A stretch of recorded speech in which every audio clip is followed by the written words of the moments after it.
Hello friends, welcome to special techno channel. Guys, आप लोगों की नई वैकेंसी सीएसआईआर की तरफ से निकाली गई है टेक्नीशियन 1 की। देखिए, सीएसआईआर की किस यूनिट से इस वैकेंसी को निकाला गया है, तो ये जो वैकेंसी है वो central mechanical engineering research institute की तरफ से बेसिकली निकाला गया है। तो यहाँ पे टेक्नीशियन 1 की वैकेंसी जो दुर्गापुर वाला है वहां पे वैकेंसी आप लोगों की आई हुई है। तो यहाँ पर आप लोग देख सकते हो, ये इसका शॉर्ट नोटिफिकेशन आया है, लेकिन हम लोग इसकी कंप्लीट डिटेल को समझेंगे। लाइक एजुकेशनल क्वालिफिकेशन क्या रहता है सीएसआईआर में, सिलेक्शन प्रोसीजर क्या रहता है, तो कंप्लीट इंफॉर्मेशन आपको मिल जाएगी। सबसे पहले हम लोग समझते हैं कि किस किस पोस्ट के लिए वैकेंसी जो है आई हुई है। तो यहां पर आप लोग देख सकते हो, CSIR central mechanical engineering research institute Durgapur वाले प्लांट से वैकेंसी को निकाला गया है, जिसका एडवर्टाइजमेंट नंबर 01/2026 है। देखिए, आपके जो फॉर्म है वो 7 जुलाई 2026 से स्टार्ट हो जाएंगे अप्लाई होना, और लास्ट डेट इसकी 3 अगस्त 2026 होने वाली है। यहां पर यदि हम लोग पोस्ट की बात करें तो यहां पे टेक्नीशियन 1 फिटर की टोटल 14 पोस्ट के लिए वैकेंसी को इन्होंने निकाला है। उसके अलावा इलेक्ट्रीशियन के लिए यहां पर 4 पोस्ट के लिए वैकेंसी को निकाला है। इलेक्ट्रॉनिक मैकेनिक के लिए 4 पोस्ट के लिए वैकेंसी है। मशीनिस्ट की 2 पोस्ट इन्होंने निकाला है। फाउंड्री मैन की 1 पोस्ट निकाली गई है। साथ साथ में मैकेनिक मोटर व्हीकल डीजल की यहां पे 1 पोस्ट निकाली गई है, and refrigeration and air conditioning की 1 पोस्ट निकाली गई है। तो इस तरीके से आप लोग देख सकते हो, यहां पे जो सबसे ज्यादा पोस्ट है वो फिटर ट्रेड की बेसिकली देखने को मिलती है। अब देखो, यहां पे थोड़ा सा एजुकेशनल क्वालिफिकेशन को समझ लीजिएगा, सो दैट कि आपको प्रॉब्लम ना हो। यहां पे यदि हम लोग एजुकेशनल क्वालिफिकेशन की बात करें तो चाहे आप किसी भी ट्रेड से अप्लाई कर रहे हो, सभी ट्रेड के लिए यहां पे समझ लीजिएगा, सबसे पहला पॉइंट है कि आपकी 10वीं कक्षा में साइंस सब्जेक्ट होना मैंडेटरी है, और 10वीं कक्षा में मिनिमम 55% मार्क्स होना जरूरी है। साथ साथ में आपका ITI certificate, national trade certificate हो, स्टेट ट्रेड सर्टिफिकेट यानी कि एससीबीटी एनसीबीटी वाले दोनों को अलाउ करते हैं ये लोग, अपनी ट्रेड से आईटीआई हो। यानी कि पहली कंडीशन तो ये है, आप जिस भी ट्रेड में आप अप्लाई कर रहे हो 10वीं कक्षा में 55% अंक होना चाहिए, साइंस सब्जेक्ट होना चाहिए, साथ साथ में आपने अपनी ट्रेड से आईटीआई करी हो। दूसरा पॉइंट, ऐसे विद्यार्थी जिन्होंने डायरेक्ट 2 साल का अप्रेंटिसशिप किया हुआ है तो वो कैंडिडेट भी अप्लाई कर सकते हैं, या फिर ऐसे विद्यार्थी जिनके पास में 3 ईयर का वर्क एक्सपीरियंस है किसी भी कंपनी से, मिनिस्ट्री से, डिपार्टमेंट से, ऑर्गेनाइजेशन से अपनी ट्रेड का, वो कैंडिडेट भी एलिजिबल है। यानी कि तीनों ही स्टूडेंट्स एलिजिबल हैं। चाहे आप फ्रेशर स्टूडेंट्स हैं, आपने केवल आईटीआई करी हुई है, तब भी आप अप्लाई कर सकते हो। आपने डायरेक्ट 2 साल का अप्रेंटिसशिप कर लिया, तब भी आप अप्लाई कर सकते हो। तो आपने जिस ट्रेड में किया है उस ट्रेड में आप जो है अप्लाई करोगे। जैसे कि फिटर ट्रेड से किया है तो फिटर ट्रेड में, इलेक्ट्रीशियन से किया है तो इलेक्ट्रीशियन में, इलेक्ट्रीशियन में जो है मैकेनिक, इलेक्ट्रिक पावर ड्राइवर वाले भी बेसिकली अप्लाई कर देते हैं। तो ध्यान रखिएगा, आपने स्टेट से भी किया है तब भी आप अप्लाई कर सकते हो। इसका जो सीएसआईआर है ना, उसका इंपॉर्टेंट चीज है सिलेक्शन प्रोसीजर, क्योंकि इसका जो सिलेक्शन प्रोसीजर है गाइस वो थोड़ा सा डिफरेंट होता है।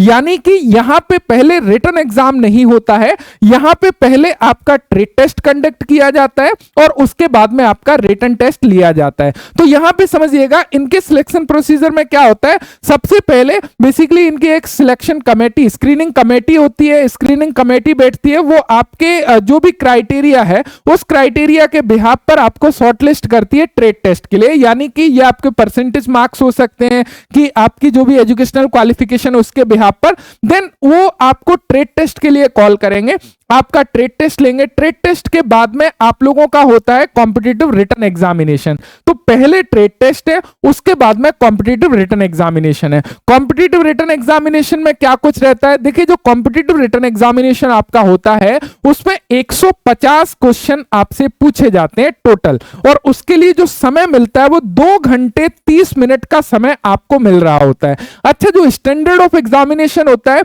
उसमें क्या होता है, 10वीं कक्षा के क्वेश्चन और उसके अलावा आईटीआई के क्वेश्चन पूछे जाते हैं। यानी कि नॉन टेक्निकल के जो क्वेश्चन होंगे वो 10वीं लेवल के होंगे, और आपके टेक्निकल के क्वेश्चन आईटीआई के होंगे, यानी कि आपने जिस ट्रेड से आईटीआई करी है उस ट्रेड के। यहां पे किस तरीके से, देखिए, जो पेपर है उसको इन्होंने 3 पेपर में डिवाइड किया है। कैसे किया है, पेपर फर्स्ट की बात करें, इसके लिए आपको जो टोटल 2.5 घंटा है उसमें से 1 घंटा समय इसके लिए मिलता है, और इसमें आपके 50 क्वेश्चन होते हैं। मेंटल एबिलिटी टेस्ट इसको बोला जाता है।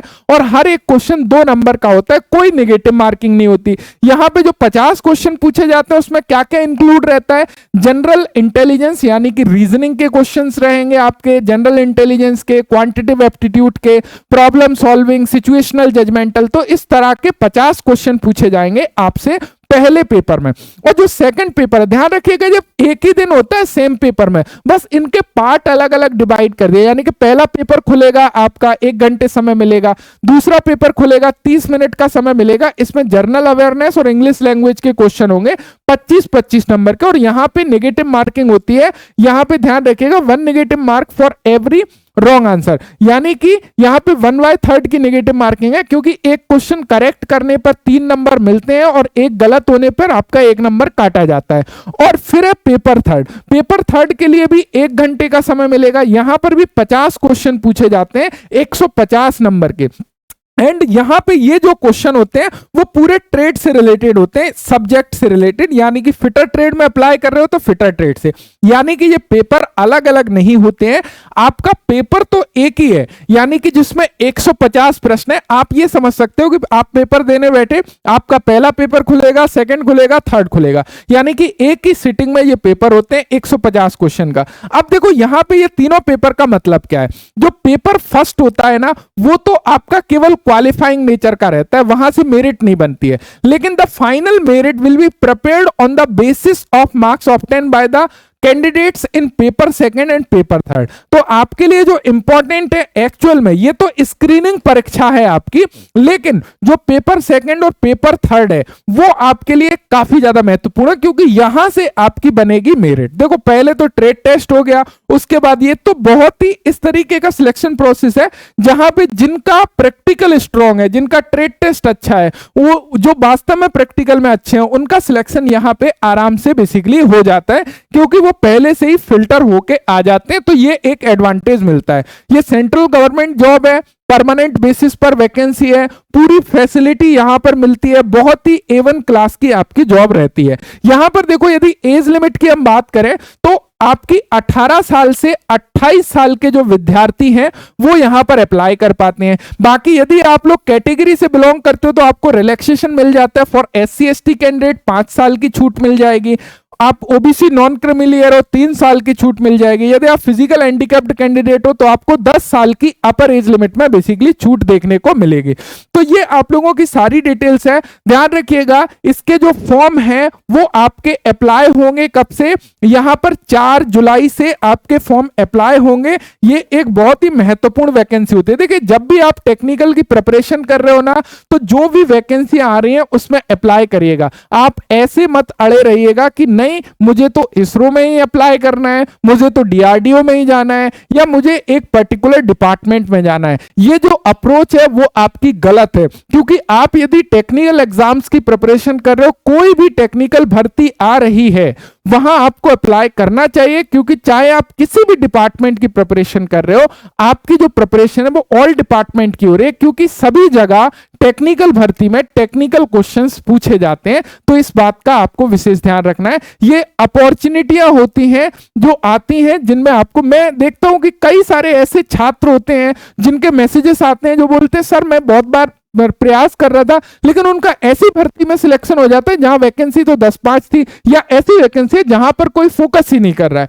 तो इसीलिए मैं आपको बार बार इस तरह की वैकेंसी का और मैं वीडियो बनाता हूं, सो दैट कि ये इंफॉर्मेशन आप तक मिल सके। और ये क्वालिटी जॉब होती है, ऐसा नहीं है कि मतलब ऐसे ही है DRDO ही अच्छा है, समझ रहे हो, या इसरो ही अच्छा है। ये भी क्वालिटी, ऑल फैसिलिटीज, चाहे आप पे लेवल के बिहाफ पर देखो या किसी भी बिहाफ पर देखो, यहां आपको सारी ही चीजें देखने को मिल जाएंगी। तो मैं उम्मीद करता हूं ऑल इंफॉर्मेशन मिल गई होगी। यदि कोई भी डाउट है आप नीचे कॉमेंट कर सकते हो, साथ साथ में प्रिपरेशन के लिए स्पेशल टेक्नो एंड्रॉइड एप्लीकेशन को डाउनलोड कर सकते हो। Thank you so much video देखने के लिए। Thanks for watching and bye bye.